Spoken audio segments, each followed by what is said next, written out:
نحمده ونصلي ونسلم على رسوله الكريم اما بعد فاعوذ بالله من الشيطان الرجيم بسم الله الرحمن الرحيم ما كان لأهل المدينة ومن حولهم من الأعراب أن يتخلفوا عن رسول الله ولا يرغبوا بأنفسهم عن نفسه ذلك بأنهم لا يصيبهم ظمأ ولا نصب ولا مخمصة في سبيل الله ولا يطؤون موطئا يغيظ الكفار ولا ينالون من عدو نيلا إلا كتب لهم به عمل صالح إن الله لا يضيع أجر المحسنين. اہل مدینہ اور ان کے ارد گرد رہنے والے دیہاتیوں کے لیے مناسب نہیں تھا کہ وہ اللہ کے رسول سے پیچھے بیٹھے رہیں، اور نہ یہ کہ ان کی جان سے زیادہ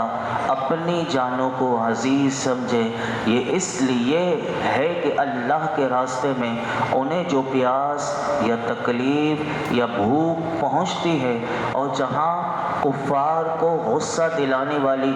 جگہ پر قدم رکھتے ہیں اور جو کچھ دشمن سے حاصل کرتے ہیں، اس سب کے بدلے میں ان کے لیے نیک عمل لکھا جاتا ہے. بے شک اللہ نیکی کرنے والوں کے اجر کو ضائع نہیں کرتا. اس آیت مبارکہ میں اہل مدینہ سے مراد جو مدینے میں رہنے والے ہوں، یا وہ مہاجرین ہوں یا وہ انصار ہوں یا اعراب سے قرب و جوار کے وہ تمام دیہاتی مراد ہوں، ان سب سے اس آیت میں خطاب ہے. آیت کا معنی یہ ہے کہ جب رسول اللہ صلی اللہ علیہ وسلم بذات خود جہاد کے لیے تشریف لے جائیں تو اہل مدینہ اور اس کے ارد گرد رہنے والے دیہاتیوں میں سے کسی کے لیے جائز نہ تھا کہ وہ اللہ کے رسول سے پیچھے بیٹھے رہیں اور جہاد میں حاضر نہ ہوں، اور نہ یہ ان کے لیے جائز تھا کہ رسول اللہ کی جان سے زیادہ اپنی جانوں کو عزیز سمجھیں، بلکہ انہیں تو اللہ کی طرف سے حکم یہ تھا کہ شدت ہو یا تکلیف ہو میرے محبوب کا ساتھ نہ چھوڑیں اور سختی کے موقع پر اپنی جانیں حضور پر فدا کر دیں. یہ ممانعت فرمایا اس لیے ہے کہ اللہ کے راستے میں انہیں جو پیاس یا تکلیف یا بھوک پہنچتی ہے اور جہاں کفار کو غصہ دلانے والی جگہ پر وہ قدم رکھتے ہیں اور کفار کی زمین کو اپنے گھوڑوں کی سموں سے رونتے ہیں اور جو کچھ دشمن کو قید کر کے یا قتل کر کے یا زخمی کر کے یا ہزیمت دے کر حاصل کرتے ہیں، یہ سارے کام میرے صحابہ حضور کے صحابہ کریں، لیکن اللہ ان کو اجر کیا دیتا ہے؟ فرمایا کہ ان کے بدلے میں ایک ایک بدلے میں یعنی ایک ایک نیکی ان کے لیے لکھی جاتی ہے. اور اللہ رب العالمین کی ذات تو وہ ذات ہے کہ فرمایا کہ کوئی نیکی کرے تو اللہ اس نیکی کرنے والوں کے اجر کو ضائع نہیں کرتا. جنہوں نے بھی اچھے عمل کیے، جس چیز کا بھی اللہ نے انہیں حکم دیا اور جس چیز سے منع کیا اس میں انہوں نے اللہ کی اطاعت کی، فرما برداری کی، تو اللہ رب العالمین ان کے نیک اعمال کی انہیں جزا عطا فرمائے گا.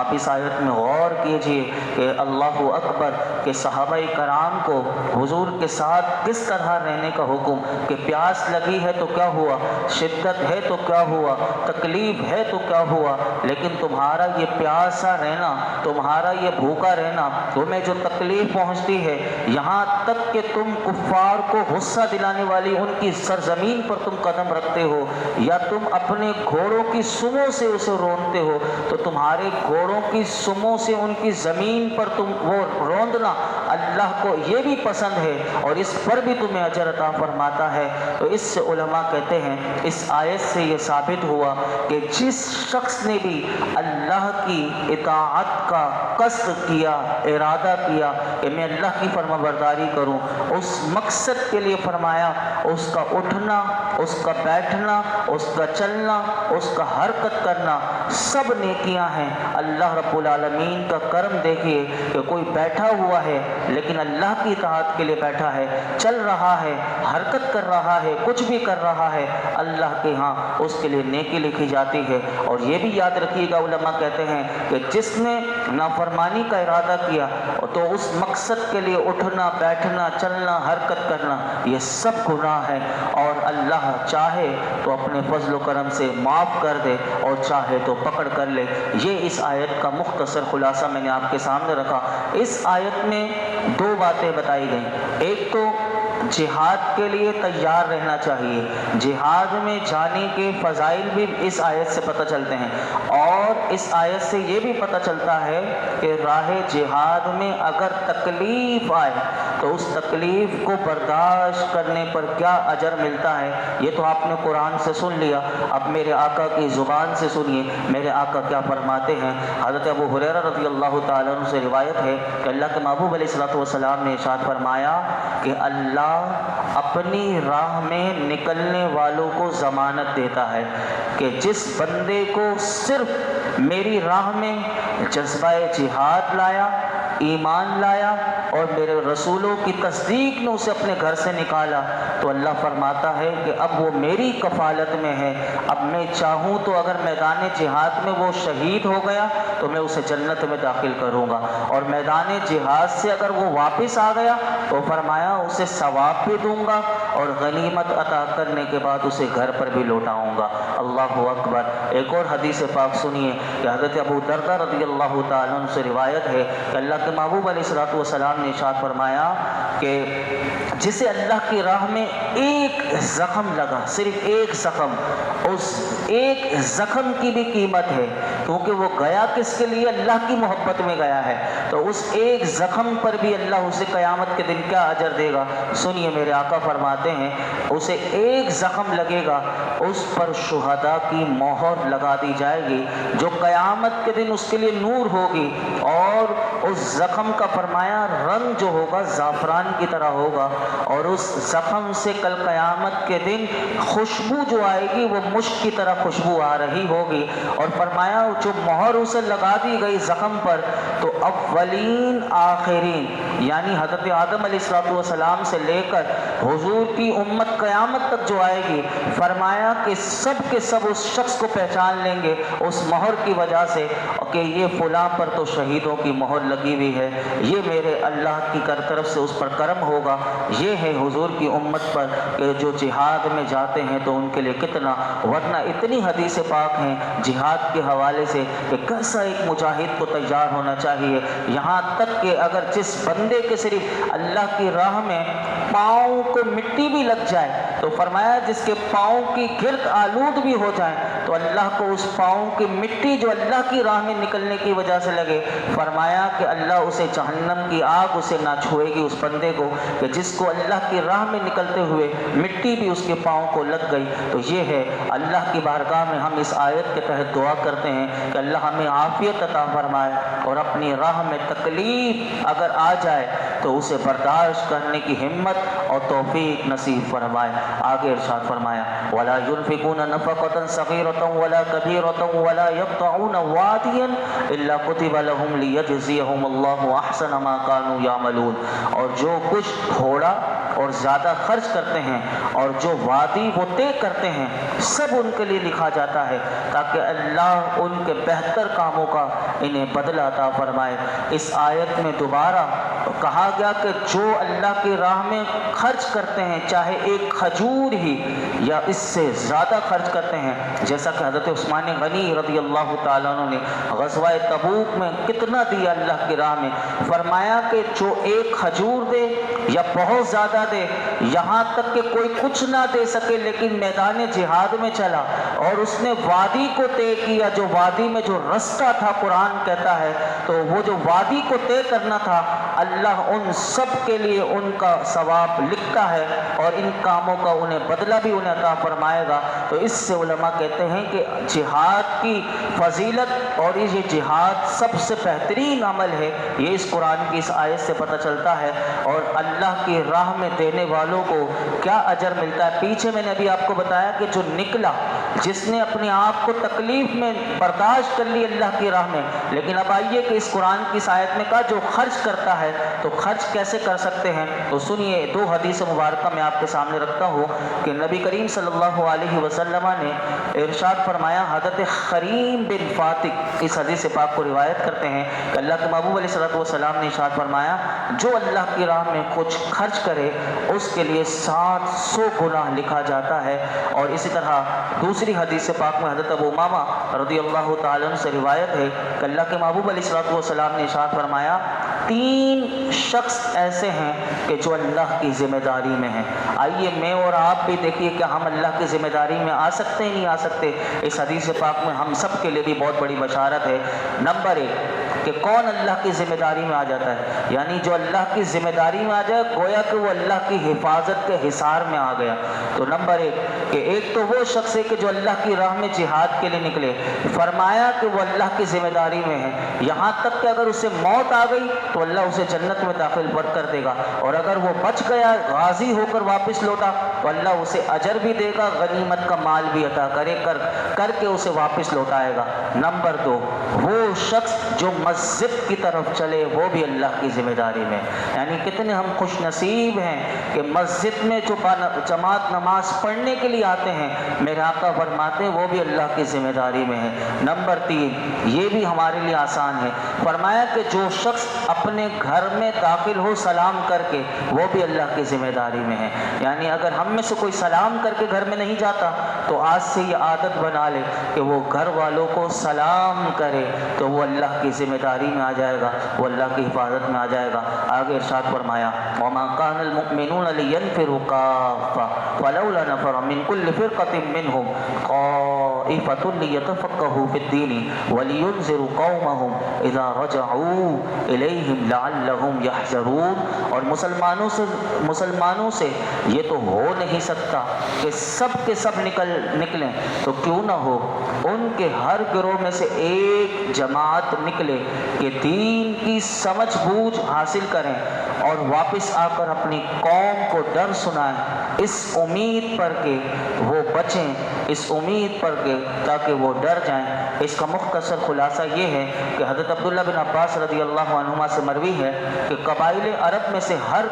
قبیلے سے جماعتیں حضور کی بارگاہ میں حاضر ہوتی اور وہ حضور سے دین کے مسائل سیکھتے اور فقاہت حاصل کرتے اور اپنے لیے اور اپنی قوم کے لیے میرے آقا سے احکام دریافت کرتے. حضور انہیں اللہ اور اللہ کی فرما برداری کا حکم دیتے, نماز کی, زکوٰۃ کی حضور انہیں تعلیم دیتے اور انہیں ان کی قوم پر مامور فرماتے.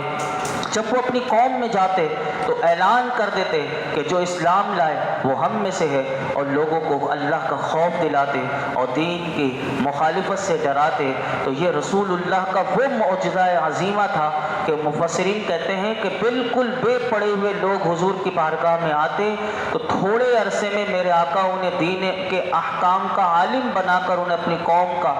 ہادی بنا کر بھیج دیا کرتے تھے. آج میں نے وہ جملہ پڑھا تھا کہ ہماری قوم کے لوگ دین کو یعنی تعلیم اس لیے حاصل کرتے ہیں کہ نوکری مل جائے, تو ہماری قوم کے لوگ علم حاصل کر کے نوکر ہی بنتے ہیں, انگریزوں کے غلام بنتے ہیں. آج ہمیں وہ لیڈر نہیں ملتے, وہ رہنما نہیں ملتے. تو دین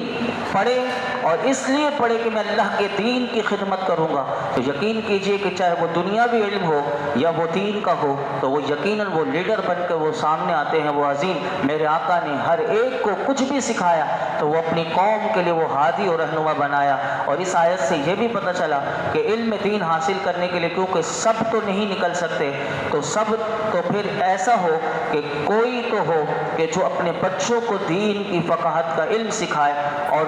وہ لوگ آ کر اپنی قوم کے لوگوں کو, اپنے گھر والوں کو واعظ و نصیحت کریں تاکہ جن کاموں سے ہمارا دین ہمیں بچنے کا حکم دیتا ہے ہم اس سے بچیں اور اس سے پناہ حاصل کریں. اس آیت سے 3 مسئلے یاد رکھیے گا وہ معلوم ہوئے. نمبر 1 علماء کہتے ہیں اس آیت کے ضمن میں یہ پتہ چلا کہ علم دین حاصل کرنا یہ فرض ہے.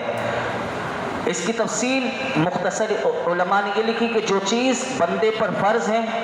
تو وہ فرض ہیں، جو واجب ہیں وہ واجب ہیں، اور جو اس کے لیے ممنوع حرام ہے اور اسے درپیش ہیں ان کا سیکھنا اس کے لیے فرض ہے، اور اس سے زائد اگر وہ علم حاصل کرتا ہے تو یہ فرض کفایہ۔ جیسے ہر کوئی عالم نہیں بن سکتا، لیکن اپنے بچے کو بنا دے، یا پوری بستی میں اگر کوئی ایک بھی بن جائے تو گویا کہ وہ سب بری و ذمہ ہو جائیں گے، کوئی ایک بھی عالم بن جائے۔ لیکن اگر سارے بنتے ہیں تو فبیہا، اور یہ بہت اچھی بات ہے۔ حضرت انس رضی اللہ تعالیٰ عنہ سے روایت ہے کہ اللہ کے محبوب علیہ الصلوۃ والسلام نے ارشاد فرمایا علم سیکھنا ہر مسلمان پر فرض ہے، اور میں نے بتا دیا کہ کیا سیکھنا فرض ہے۔ امام شافعی رحمۃ اللہ علیہ اتنی زبردست بات کہتے ہیں کہ جو نفل نماز کو ترجیح دیتے ہیں ان کے لیے کہتے ہیں کہ علم سیکھنا نفل نماز پڑھنے سے بھی افضل ہے، کہ کوئی نفل نماز چھوڑ دے لیکن وہ علم سیکھے، کیونکہ وہ علم سیکھے گا وہ نفل نماز سے بھی افضل ہے۔ دوسری بات اس آیت کے ضمن میں یہ پتہ چلی کہ علم حاصل کرنے کے لیے اگر سفر کی ضرورت پڑ جائے تو سفر کیا جائے،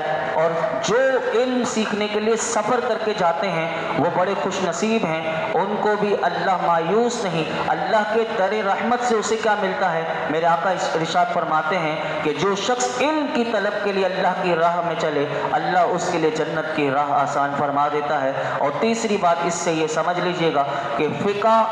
افضل ترین علوم ہے۔ اب آپ یہ کہیں گے یہ فقہ کیا ہوتا ہے، بعض لوگوں کو یہ فقہ سمجھ میں نہیں آتا، تو فقہ کو آسان لفظوں میں اس طرح سمجھ لیجئے کہ جو دین کے احکام ہیں، کہ یعنی یہ مسئلہ کیا ہوگا، یہ مسئلہ کیا ہوگا، تو اس کو فقہ کہتے ہیں۔ تو جو اس کو حاصل کرے تو وہ فقیہ ہوتا ہے۔ تو فقہ دین کے احکام کے علم کو کہتے ہیں۔ تو فقہ علماء نے لکھا افضل ترین علوم میں سے ہے، اور میرے آقا ارشاد فرماتے ہیں کہ اللہ جس کے لیے بہتری چاہتا ہے اللہ اس کو دین میں فقیہ بناتا ہے۔ حضور فرماتے ہیں میں تقسیم کرنے والا ہوں اور اللہ دینے والا ہے۔ ہم اسی حدیث کے ضمن میں اللہ کی بارگاہ میں دعا کرتے ہیں تیرے محبوب دینے والے ہیں، اے اللہ تیرے محبوب تقسیم کرنے والے ہیں اور تو دینے والا ہے، ہم سب کو بھی علم نافع عطا فرما، ہم سب کو علم نافع عطا فرما، ہم سب کو علم نافع عطا فرما، ہمیں قرآن و حدیث سیکھنا ہمارے لیے آسان فرما دے، سیکھنا سکھانا ہمارے لیے آسان فرما دے۔ الحمدللہ رب العالمین والصلاۃ والسلام علی سید الانبیاء والمرسلین وعلی آلہ واصحابہ اجمعین۔ یا اللہ پاک جو کچھ ہم نے سیکھا سکھایا اس میں کوئی غلطی کوتاہی ہو معاف فرما، اپنی بارگاہ میں قبول فرما، نماز عشاء ادا کرنا اپنی بارگاہ میں قبول فرما، قرآن حکیم کا نور عطا فرما، ہم سب کو اخلاص کی دولت سے مالا مال فرما، یقین اور تیری ذات پر توکل کی دولت عطا فرما۔ اے اللہ ہمیں صبر شکر کرنے والا بنا دے، تیری نافرمانیوں سے بچا لے۔ اے اللہ ہمیں ہر وقت اپنے اور اپنے حبیب کی اتباع اور اطاعت کی توفیق عطا فرما۔ اے اللہ اپنی اور اپنے حبیب کی اطاعت کی توفیق عطا فرما، اپنے محبوب کا ہم سب کو سچا غلام بنا دے، ہمیں حق اور سچ بولنے والا بنا، ہمارے اندر سے ساری بزدلی دور کر دے۔ یا اللہ ہم سب کو علم نافع عطا فرما۔